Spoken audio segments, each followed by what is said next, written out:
Between 1951 and 1963, the United States military ordered approximately 400,000 American soldiers to stand in trenches while nuclear weapons were detonated above them in the Nevada desert and in the Pacific. They were told the radiation was safe. They were told the exercises were preparing them for the psychological demands of nuclear combat. They were told to march toward the mushroom cloud when the order came. And for the next 40 years, when those soldiers developed cancers and illnesses at rates that their doctors found difficult to explain, the government told them there was no documented connection between what they had experienced and what was happening to their bodies. The men who marched into mushroom clouds were called atomic veterans. Most Americans have never heard of them. Some of you had one in your family. The program was called Operation Desert Rock, and it began in November 1951 at the Nevada test site, a stretch of barren desert north of Las Vegas that the federal government had designated as the primary location for atmospheric nuclear weapons testing on American soil. The first exercise, Desert Rock 1, involved approximately 5,000 Army soldiers positioned in trenches at distances ranging from 3 to 7 miles from the detonation point. The weapon was detonated at altitude above the test range. The soldiers experienced the flash, the heat pulse, and the blast wave from their trench positions, then received the order to advance toward the detonation point in a simulated assault. The stated objectives of the exercise were twofold: to study the psychological effects of nuclear weapons on infantry troops and to assess whether ground forces could operate effectively in a post-detonation environment. Both objectives required soldiers close enough to the detonation to experience its effects directly. The safety briefings these soldiers received described the radiation levels they would encounter as within manageable parameters. The briefings did not describe what radiation exposure accumulating over a lifetime would do. Over the 12 years of the atmospheric testing program in Nevada, more than 100 nuclear weapons were detonated at the test site. Military exercises involving ground troops were conducted alongside the majority of them. The soldiers who participated came from every branch of the armed services and from every state in the country. They were young men, mostly in their late teens and early 20s, who had enlisted or been drafted and who found themselves, as part of their normal military service, assigned to participate in a nuclear weapons test. Most of them had no detailed understanding of what nuclear radiation was or what it could do to the human body over time. The briefings they received before each exercise told them that the levels were safe, that the military had carefully calculated the acceptable exposure thresholds, and that the protective measures in place, the trenches, the timing, the controlled distances, were sufficient to ensure their safety. Many of them believed this. They were soldiers. They trusted the Army. The specific experience of the detonation has been described in detail by veterans who survived long enough to speak about it and chose to break the silence they had been instructed to maintain.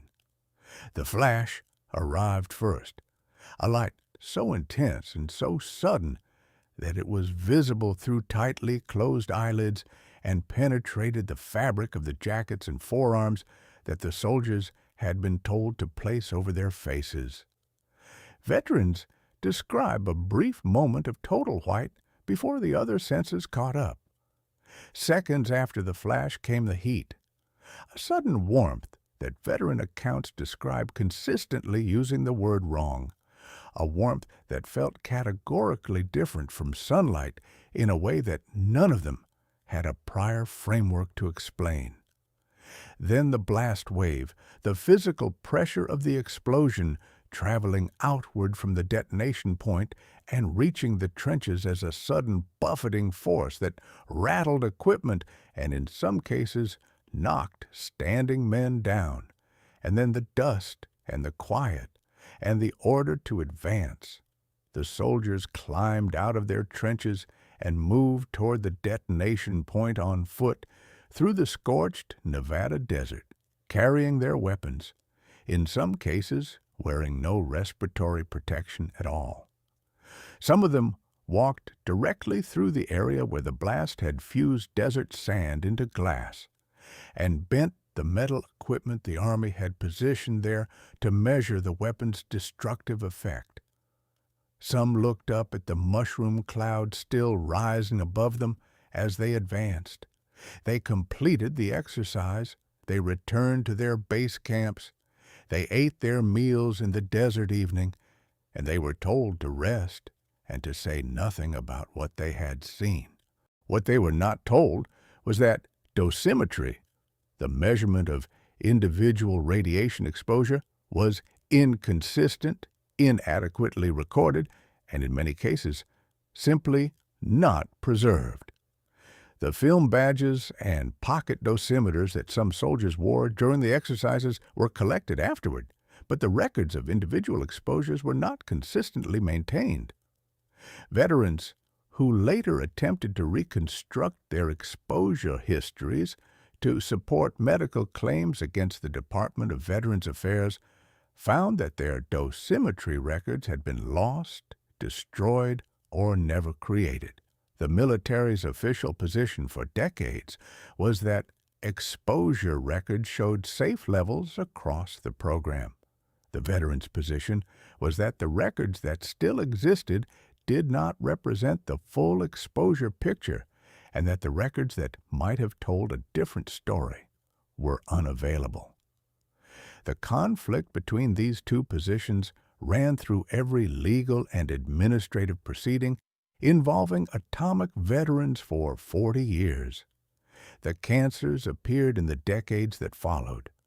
Leukemia, often among the first cancers to develop after significant radiation exposure, appeared in desert rock veterans at elevated rates in the late 1950s and 1960s. Lymphoma, thyroid cancer, lung cancer, and a range of other malignancies followed across the 1960s and 1970s as the veterans aged into the window of maximum cancer risk from their earlier exposures. Veterans and their surviving families began organizing in the 1970s, forming groups that compiled medical histories, compared diagnoses, and built the evidentiary case that the government had denied for decades. The National Association of Atomic Veterans became the primary advocacy organization for this community. They testified before Congress. They produced medical studies. They documented the pattern of illness that the official record had refused to acknowledge. The government's response to these claims was consistent for most of this period. The radiation exposures had been within safe limits. The illnesses were not demonstrably connected to the testing program, and the standard of proof required to establish service connection for radiation-related illnesses was one that most veterans could not meet. Given the state of the dosimetry records, the Department of Veterans Affairs denied the vast majority of claims filed by atomic veterans through the 1970s and 1980s. The denials were not malicious in the simple sense. They followed from genuine legal and evidentiary standards that the available records did not allow veterans to satisfy. But the records were unavailable in large part because the military had not maintained them adequately, and the veterans were being held to a standard of proof that the government's own record-keeping failures had made impossible to meet.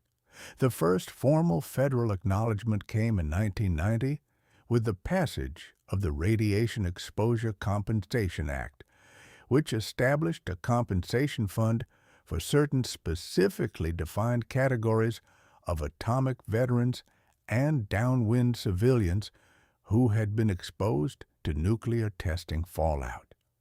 The legislation was the result of years of advocacy by veterans organizations, congressional champions who had listened to their constituents' accounts, and a gradual shift in the political and scientific consensus about the long-term effects of the radiation exposures the testing program had produced.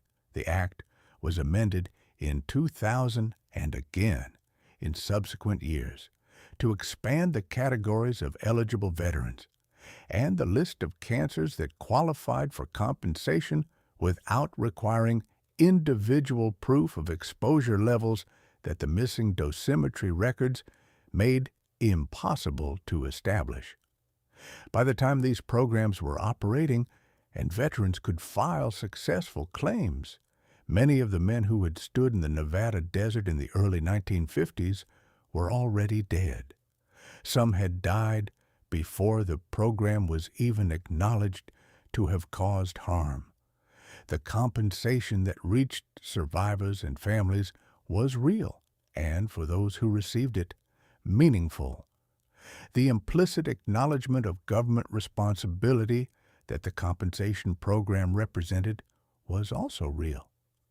For many families, it arrived after the person who had spent decades waiting for it, who had filed the claims and testified before boards and been denied for years, had already gone. The secrecy that surrounded these men's experiences is one of the most personal dimensions of the program. Most atomic veterans were told after their exercises that what they had observed was classified and was not to be discussed. They carried this instruction with extraordinary fidelity across decades.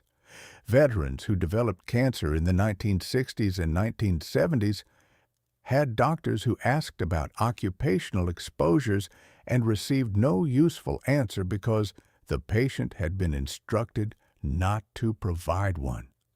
Families who noticed that fathers and husbands were reluctant to discuss their military service and assumed the reticence was ordinary. Veteran stoicism did not know that what was behind the silence was a specific, enforceable military instruction. The children of atomic veterans, in many cases, did not learn what their fathers had experienced until long after those fathers were gone.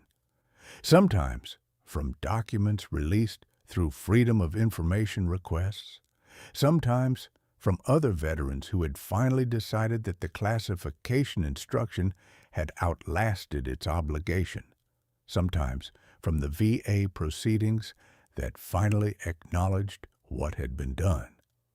If your father served between 1951 and 1963, and you have wondered about a silence that seemed deeper than ordinary military reticence, about illnesses that arrived earlier than expected, about a reluctance to speak about specific assignments, about the specific combination of cancer and silence that characterized so many of these men in the decades after their service. There is a record now. It is incomplete.